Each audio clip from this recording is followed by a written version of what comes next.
Mais c'est que je propose une vidéo sur la keynote, à deux doigts d'être un vrai youtubeur quoi. Hello tout le monde, on se retrouve aujourd'hui en ce lendemain de keynote pour débriefer à propos des nouveautés qui ont été proposées par Apple en ce 14 septembre 2021, histoire de voir un petit peu ce que je retiens de tout ça. Alors comprenez-moi bien, la vidéo de la semaine c'était définitivement celle de lundi, mais je me suis dit que ça pourrait quand même être sympa de vous proposer mon opinion sur tout ce qui a été proposé. L'idée c'est vraiment pas de faire un récap des nouveautés, étant donné que c'est pas mon rôle et je pense que vous êtes déjà à peu près tous au courant, mais voilà, juste de vous donner mon opinion et mon analyse sur les différents trucs que j'ai vus qui m'ont semblé assez particuliers. Donc voilà, on est parti, je vais simplement me refaire le déroulement de la keynote, j'ai pas de notes ou quoi que ce soit, donc vous me pardonnerez mes quelques imprécisions. Good morning and thank you for joining us. Déjà, histoire de vous donner mon avis général sur la keynote avant qu'on commence à se refaire un petit peu son déroulé, j'avoue que pour moi, l'idée c'est vraiment que je suis, j'ai envie de le dire en anglais, delighted but not surprised, ce qui se traduirait par je suis content l'un dans l'autre, mais absolument pas surpris par ce qui a été proposé. Enfin voilà, je pense qu'on est définitivement face à une année S en fait, avec beaucoup d'itérations, beaucoup d'améliorations, mais j'avoue qu'il n'y a rien qui a vraiment soulevé ma curiosité en mode ça c'est vraiment intéressant, vous voyez ce que je veux dire? Enfin bon, on aura l'occasion d'y revenir, voyons voir un petit peu ce qui a été proposé.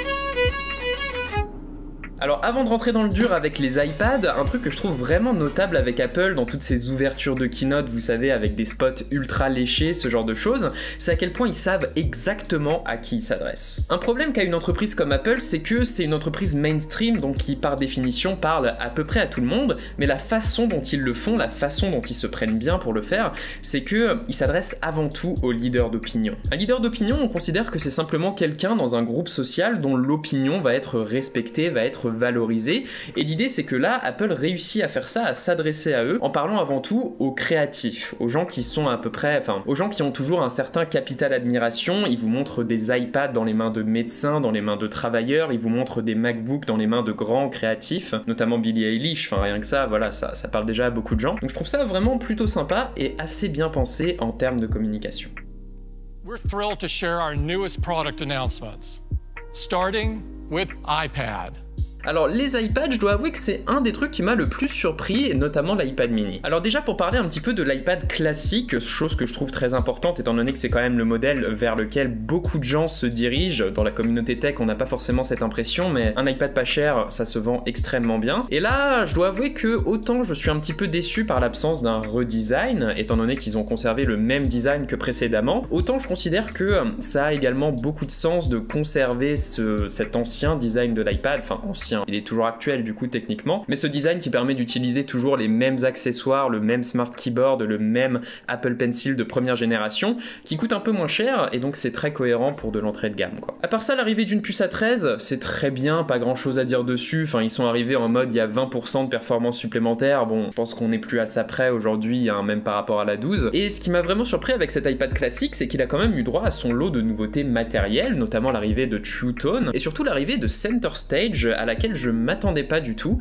mais il semble que cette technologie soit en train de faire son petit bonhomme de chemin dans toute la gamme d'Apple, y compris dans le nouvel iPad mini. L'iPad mini, lui, je dois avouer que j'en ai pas mal débattu avec ma copine qui était là hier soir pendant la keynote, étant donné qu'elle trouve que une petite tablette comme ça a pas énormément de sens pour un particulier, plus pour des professionnels en fait. Personnellement, je suis un peu partagé étant donné que aujourd'hui, c'est vrai que l'iPad, c'est plus simplement une tablette. L'iPad, ça offre une expérience qui est un petit peu hybride entre ce qu'on attendrait d'un ordinateur, ce qu'on attendrait d'une tablette, ce genre de choses. Et l'idée, c'est que pour moi, l'iPad mini, ce qu'il propose, c'est justement le meilleur de ce que l'iPad a à offrir en tant que tablette. L'iPad mini qui désormais se compose vraiment comme un mini iPad Air, en fait, c'est exactement l'iPad Air de 2020 avec quelques petites mises à jour et un format plus petit. Ça devient l'iPad le plus pratique à emporter partout avec soi, le plus facilement manipulable surtout. Tu peux le tenir assez fermement dans le creux de ta main, tu peux vraiment l'utiliser en déplacement sans avoir peur de te le faire éclater dans le métro, ce genre de choses.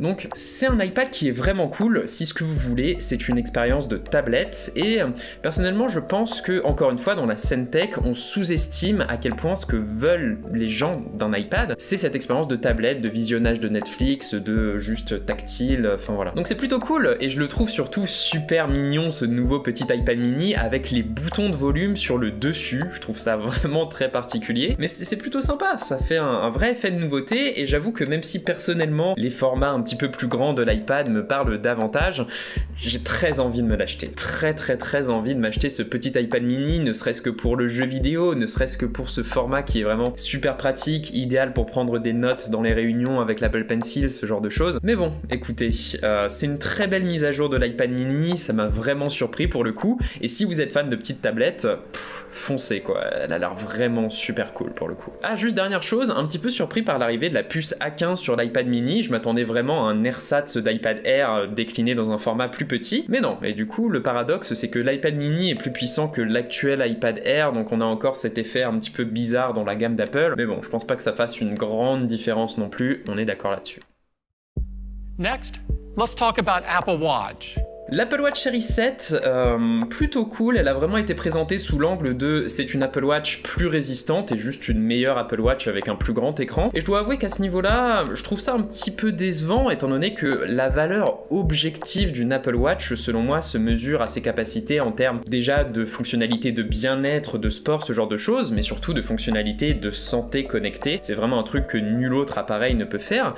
Et le fait de voir aucune nouveauté à ce niveau-là cette année, enfin voilà, ça me fait dire que c'est encore une itération, pas grand chose à dire dessus. Le nouveau format est quand même assez intéressant, hein. D'une part parce qu'il donne tort à la plupart des leakers qui annonçaient un boîtier carré, alors que c'est absolument pas le cas, on a toujours droit au même design, ou tout du moins au même style, avec des angles arrondis et un écran carré, et on a droit à un écran plus grand qui vient grignoter les bordures du cadre de l'Apple Watch. Chose plutôt cool, en vrai je suis curieux de tester ça, étant donné que ça va un petit peu changer l'appréhension qu'on a de l'Apple Watch qui avait le même design depuis 3 ans désormais, mais j'ai quand même un petit problème avec ça, étant donné que je considère qu'une fois que tu te seras habitué au fait d'avoir un écran qui est quelques millimètres plus grand, au final tu n'auras pas de nouveauté par rapport à l'Apple Watch Series 6 qui embarque le même processeur, les mêmes fonctionnalités et à peu près tout le même bordel, y compris les mêmes bracelets d'ailleurs, chose qui encore une fois est contraire à ce que j'avais vu dans les rumeurs qui atteignent mon feed, malgré moi. Plutôt cool malgré tout, c'est clairement absolument pas une déception ou quoi que ce soit, c'est juste que voilà, je trouve que c'est une itération qui va dans le bon sens sans vraiment m'impressionner, et le truc que je regrette plus que tout, c'est bien entendu qu'on n'ait pas vraiment de date de sortie pour l'instant. La nouvelle Apple Watch n'est pas du tout mise en avant sur le site d'Apple, donc je dois avouer que je suis un petit peu inquiété à ce niveau-là. J'espère qu'elle arrivera avant novembre-décembre en tout cas. Enfin bon, on verra bien. N'hésitez pas à me dire dans les commentaires si vous avez déjà des infos là-dessus que j'aurais raté, étant donné que j'essaie de me couper de tout le cercle des leakers, ce genre de choses. Apple Fitness Plus is the first fitness service designed entirely around Apple Watch. Alors oui, la bonne surprise de cette keynote qui m'a vraiment donné le sourire pour le coup, c'est Apple Fitness Plus qui va débarquer en France. Enfin, ça fait super plaisir. Personnellement, c'est vrai que ce service, je l'attendais avec impatience, histoire de pouvoir diversifier un petit peu mon activité physique. Et le truc qui m'a étonné au-delà de ça dans la conférence, c'est à quel point Apple présente Apple Fitness Plus et tous ses services d'ailleurs comme des produits en fait. Vous avez droit à la même grille récapitulative des nouvelles fonctionnalités. Ici, Apple Fitness Plus s'améliore vraiment comme on améliorerait une plateforme, c'est-à-dire avec des nouvelles fonctionnalités, avec l'intégration de services comme SharePlay qui avait été présenté pour FaceTime l'été dernier. Et je trouve ça cool dans le sens où il y a, quand Apple présente une nouvelle fonctionnalité, un nouveau service, il y a un vrai suivi qui est effectué, il y a un vrai engagement de leur part à l'améliorer et à simplement le faire vivre. Et je trouve ça assez cool de voir ça. J'ai vraiment hâte de l'essayer pour le coup. Bon, je ferai sûrement pas de cours de méditation ou de pilates, mais voilà, enfin, c'est quand même plutôt cool. We are thrilled to introduce our next generation of iPhone. Here it is. Les iPhones, c'est un peu particulier étant donné que même si c'est un truc qui m'intéressait à titre personnel, étant donné que je vais sans doute en acheter un nouveau cette année, sans doute le 13 Pro Max parce que j'ai envie d'avoir le plus d'autonomie possible, mais j'ai eu du mal à fixer mon attention sur ce qui était présenté, genre vraiment. C'est clairement une année S, et si cet iPhone avait été appelé l'iPhone 12S et 12S Pro, je pense que ça n'aurait choqué personne. Cette impression vient surtout de l'iPhone 13 où j'ai vraiment pas noté grand chose en termes de nouveautés. Je doute pas que ce soit un iPhone absolument génial, hein, on va pas se mentir, la nouvelle puce et les nouveaux appareils photo, rien que ça avec le mode cinématique qui te permet d'avoir du vrai flou d'arrière-plan dans tes vidéos, enfin du logiciel, mais quand même c'est vraiment notable, et bah c'est cool, mais ça fait quand même des nouveautés qui sont assez minces pour un public mainstream, pas forcément intéressé à fond sur la création de contenu et l'aspect cinématographique de tourner des vidéos. Bon, à part ça, il est très mignon l'iPhone 13, les nouveaux coloris sont super sympas, on va pas se mentir, le nouveau bleu notamment me fait vraiment plaisir. Mais j'avoue que j'ai du mal à noter des nouveautés. L'autonomie un peu meilleure, ça fait plaisir, l'écran un petit peu plus lumineux, pareil, mais enfin voilà, j'ai pas noté grand chose, je vous avoue là-dessus. L'iPhone 13 Pro à l'inverse, j'ai noté un petit peu plus de choses qui vont vraiment dans le bon sens et qui font de cet iPhone un iPhone beaucoup plus solide qu'auparavant. Déjà, on a l'intégration de ProMotion qui permet à l'écran de passer de, je crois, l'affichage de 10 images par seconde jusqu'à l'affichage de 120 images par seconde, à la fois pour pouvoir économiser de la batterie et avoir des animations plus fluides. C'est vrai que c'est quelque chose qui n'est pas indispensable du tout et je suis entièrement d'accord avec Apple qui réserve cette fonctionnalité aux professionnels, étant donné que pour avoir testé énormément de téléphones avec du 120 Hz voire du 144 Hz, une fois que tu t'y habitues, en fait tu le notes plus du tout et ça passe totalement à l'arrière-plan, tout comme tu t'habituerais à un écran 60 Hz au final. C'est un confort mais c'est pas indispensable. Très cool de le voir arriver en tout cas, étant donné que les animations sur un iPhone 60 Hz étaient déjà plutôt sympas et ça permet surtout à l'iPhone de s'élever au niveau des smartphones Android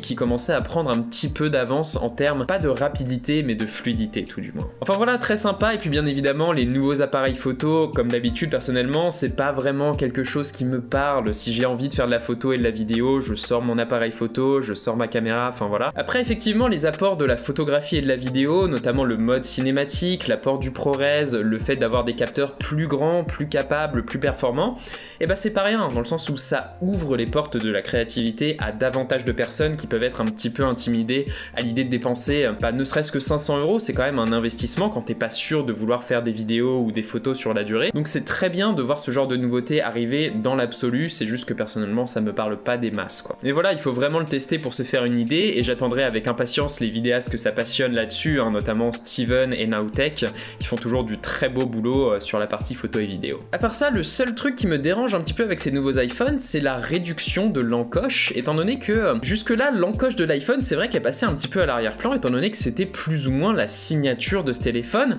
mais le fait de la réduire en fait ça la remet au premier plan quelque part, ça fait qu'on la remarque davantage et le problème que j'ai avec ça c'est que une encoche en 2021 c'est pas ouf et c'est vrai que jusque là je disais rien parce que c'était la même encoche que d'habitude, mais là le fait qu'il est simplement réduit je trouve que ça fait bizarre et peut-être même un petit peu moche. Sans doute une question d'habitude vous me direz et je dis absolument pas le contraire, mais voilà, je trouve que c'est un move un petit peu particulier venant d'Apple. Je me serais plutôt attendu à ce qu'ils gardent l'encoche jusqu'à ce qu'ils puissent totalement la supprimer. Le fait de la réduire c'est un peu particulier, mais bon, on verra s'ils en tirent parti pour quoi que ce soit, pour afficher plus d'icônes de notification, ce genre de choses. Mais bon, j'attends vraiment de voir. Et à part ça, j'ai pas noté grand chose sur les nouveaux iPhones pour être honnête.